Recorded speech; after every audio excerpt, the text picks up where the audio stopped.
Hi everyone, आज की इस वीडियो में मैं आप सबके साथ शेयर करने वाली हूँ टूलिप सलवार की cutting and stitching step by step. So यहाँ पर सबसे पहले मैंने ये जिगजैग लेस ली है 2 मीटर। इस लेस का लिंक मैं आपको डिस्क्रिप्शन बॉक्स में दे दूंगी, सो आप वहाँ से जाकर इसको बाय कर सकते हो। सेकेंड, मैंने ये 2 मीटर प्रिंटेड रेयॉन फैब्रिक का यूज किया है। सो चलिए इसकी कटिंग करते हैं। सबसे पहले मैंने यहाँ पर फैब्रिक को चौड़ाई में 2 फोल्ड करके रख लिया है। ये इसकी ओपन वाली साइड है एंड ये इसकी फोल्डेड वाली साइड है। अब इसकी ओपन वाली साइड को पकड़ते हुए आइसक्रीम का जो कोन होता है सेम वैसे ही इसको फोल्ड कर देंगे। इसकी एक साइड से देखिए मैंने 16 इंच तक फोल्ड किया हुआ है। अब इसकी दूसरी साइड से भी फैब्रिक को इस तरह से फोल्ड करेंगे जैसा मैं आपको वीडियो में बता रही हूँ। इसकी ओपन वाली साइड आप देख सकते हो मैंने ऊपर की तरफ रखी हुई है एंड यहाँ से 2.5 इंच का गैप रखा हुआ है। अब देखिए इंची टेप को कॉर्नर पर रख करके मोहरी के लिए 4 इंचेस पे मार्किंग करेंगे। इस तरह से देखिए यहाँ पर भी एक निशान 4 इंचेस पे लगा देंगे एंड दोनों पॉइंट को मिला लेंगे इस तरह से। उसके बाद अब इंची टेप को यहाँ से लेते हुए सलवार की लेंथ मार्क करेंगे। सो पहले हम बेल्ट के लिए 5 इंच निकाल लेंगे एंड इसमें 1 इंच मार्जिन के लिए ऐड करेंगे। सो टोटल ये 32 इंचेस हो जाएगी। यहाँ से मेजर करने पर ये 35 इंचेस हैं। सो 35 इंच पर पूरे सर्कुलर मोशन में मार्किंग कर देंगे। उसके बाद सभी पॉइंट को एक साथ मिला लेंगे इस तरह से। अब यहाँ पर क्रॉच की मार्किंग करेंगे। सो 5 इंच ऊपर बेल्ट के लिए लेते हुए क्रॉच की लेंथ 13 इंचेस पे मार्किंग करेंगे एंड यहाँ से क्रॉच कर्व के लिए 2 इंचेस पे मार्किंग करेंगे। अगर आप हैवी साइज के लिए बना रहे हैं तो आपको 2.5 इंचेस पे मार्किंग करना होगा। अब स्केल से दोनों पॉइंट को मिलाते हुए इस तरह से सीधी लाइन ड्रॉ कर देंगे एंड यहाँ पर कर्व शेप की मार्किंग कर देंगे। मार्किंग कंप्लीट होने के बाद अब हम इसकी कटिंग कर देंगे। कटिंग करने के बाद एक्स्ट्रा फैब्रिक को अलग कर लेंगे। इस बची हुई फैब्रिक से हम बाद में बेल्ट बनाएंगे। अब इसको ओपन करके सलवार के दोनों साइड को बराबर से सेट करते हुए रख लेंगे। उसके बाद देखिए 4 इंच पर जो हमने मोहरी के लिए मार्किंग की थी उस मार्किंग से ऊपर 4 इंचेस पर फिर से निशान लगाएंगे। अब इस पॉइंट को जो हमने 4 इंच पे मार्किंग की थी उस पॉइंट से मिलाते हुए हल्का सा राउंड शेप दे करके इसकी कटिंग कर देंगे एंड यहाँ से एक्स्ट्रा फैब्रिक को अलग कर लेंगे। सो मोहरी की कटिंग कर लेने के बाद इसके एक पार्ट को अभी हम साइड कर लेंगे। अब इसकी रॉन्ग वाली साइड ऊपर की तरफ रखेंगे एंड जैसा मैं आपको वीडियो में बता रही हूँ सेम वैसे ही इसे फोल्ड कर लेना है। उसके बाद इंची टेप को यहाँ से रखते हुए 9 इंचेस पे मार्किंग करेंगे। इस मार्किंग को हम नीचे वाले पार्ट पर भी ट्रेस कर लेंगे। ये 9 इंच पर हमने मार्किंग इसलिए की है क्योंकि लेस हम यहीं से लगाना शुरू करेंगे एंड आपको इस बात का ध्यान रखना है कि मार्किंग मैंने क्रॉच एरिया के पास में की है। अब इस वाली पार्ट की रॉन्ग साइड से फैब्रिक को देखिए सिंपली डबल फोल्ड करेंगे। उसके बाद यहाँ से लेकर एंड तक स्टिच कर देंगे। सो यहाँ पर आप देख सकते हो मैंने पूरे साइड में स्टिचिंग कर दी है। अब मैं इसमें जिगजैग लेस को अटैच करूंगी। सो यहाँ से लेते हुए इस तरीके से लेस को रखेंगे एंड यहाँ पर आने के बाद जो हमने 9 इंच पे मार्किंग की थी वहाँ पर एक्स्ट्रा लेस को कट कर देंगे एंड इस लेस को स्टिच कर देंगे।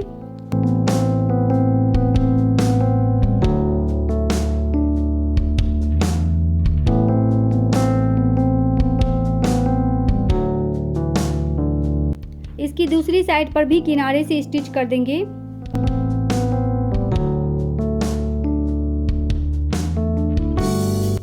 स्टिचिंग करने के बाद एक्स्ट्रा धागा को कट कर लेंगे। सो यहाँ पर आप देख सकते हो मैंने फ्रंट एंड बैक दोनों ही पार्ट में लेस को अटैच कर दिया है। अब दोनों की राइट वाली साइड अंदर की तरफ इस तरह से रखेंगे।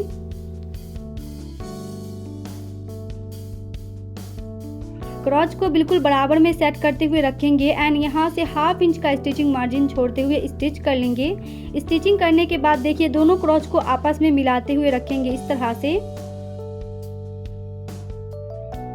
अच्छे से सेट कर लेने के बाद दूसरी साइड से भी फैब्रिक को फोल्ड कर लेंगे। अब क्रॉच के सेंटर पर इंची टेप को इस तरह से रखेंगे एंड इसकी एक साइड पर 5 इंचेस पे मार्किंग करेंगे। सेम इसी तरह से क्रॉच के सेंटर में रखते हुए दूसरी साइड से भी 5 इंचेस पे मार्किंग करेंगे। नीचे वाले पार्ट को भी पकड़ते हुए इस तरह से स्मॉल कट लगा देंगे। यहाँ पर आप देख सकते हो बैक साइड में भी कट लग चुकी है। अब इस वाली साइड को देखिए इस पर सेट करते हुए रखेंगे एंड यहाँ से भी इसको सेट करते हुए रख लेंगे। अब मोहरी की फिटिंग के लिए निशान लगाएंगे। सो यहाँ पर मैं दोनों मोहरी पर 6 इंचेस पे निशान लगा रही हूँ। जहाँ पर हमने कट लगाया था वहां से लेते हुए मोहरी की मार्किंग तक इस तरह से मार्किंग कर देंगे। दूसरी साइड भी बिल्कुल इसके बराबर में मार्किंग कर देंगे इस तरह से। नीचे से देखिए ये 3 इंचेस पे ओपन है। आप यहाँ पर बॉल पिन लगा करके भी सेट कर सकते हो।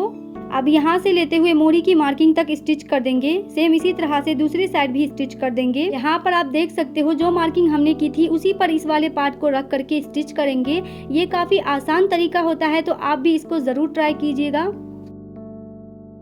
साइड में जो डबल फोल्ड फैब्रिक थी उसको भी पकड़ते हुए स्टिच कर देंगे।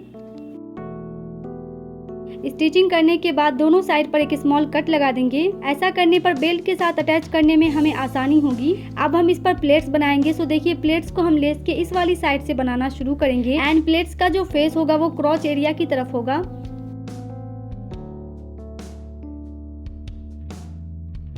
इस तरफ प्लेट्स को डाल लेने के बाद अब इसकी दूसरे पार्ट पर प्लेट्स को डालेंगे। सो यहाँ से प्लेट्स को डालना स्टार्ट करेंगे एंड इसका भी फेस हमारा क्रॉच एरिया की तरफ ही होगा।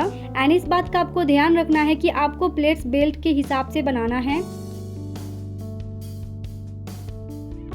अब बैक वाले पार्ट में जहाँ पर हमने कट लगाया था वहाँ से लेते हुए सेम फ्रंट पार्ट के जैसे ही प्लेट्स डालेंगे। सो यहाँ पर आप देख सकते हो सेम मैंने फ्रंट पार्ट के जैसे ही प्लेट्स डाल करके इसकी स्टिचिंग कर दी है। मेजर करने पर देखिए ये 22 इंचेस है। सो 22 इंच का ही मैं बेल्ट कट करूंगी। यहाँ पर देखिए बेल्ट को मैंने डबल फोल्ड करके साइड में इसकी स्टिचिंग कर दी है। मार्जिन को ऐड करने के बाद बेल्ट की जो लेंथ है वो 23 इंचेस है एंड इसकी जो विड्थ है वो 7 इंचेस है तैयार, लेकिन ये 5 इंचेस पे होगी। बेल्ट के जॉइंट को इसके सेंटर में रखेंगे। उसके बाद देखिए यहाँ से पहले हाफ इंच पर फोल्ड करेंगे, उसके बाद 1 इंच पर फोल्ड करके इसके बिल्कुल किनारे से पूरे गोलाई में स्टिच कर देंगे। स्टिचिंग करने के बाद यहाँ पर मैंने देखिए इलास्टिक इंसर्ट करने के लिए 2 इंच का गैप छोड़ा हुआ है। बेल्ट को देखिए सलवार में इस तरीके से इंसर्ट करेंगे। दोनों की जो राइट वाली साइड है वो अंदर की तरफ ही रहेगी। उसके बाद बेल्ट को पकड़ते हुए हाफ इंच का स्टिचिंग मार्जिन छोड़ते हुए पूरे गोलाई में स्टिच कर देंगे। स्टिचिंग करने के बाद इसको सीधा कर लेंगे। अब यहाँ पर देखिए मैंने 1 इंच चौड़ी इलास्टिक ली है। इसकी जो लेंथ है वो डबल फोल्ड में 14 इंचेस है। अब यहाँ पर क्लिप लगा करके इसी की हेल्प से इलास्टिक को बेल्ट में इंसर्ट करेंगे इस तरह से।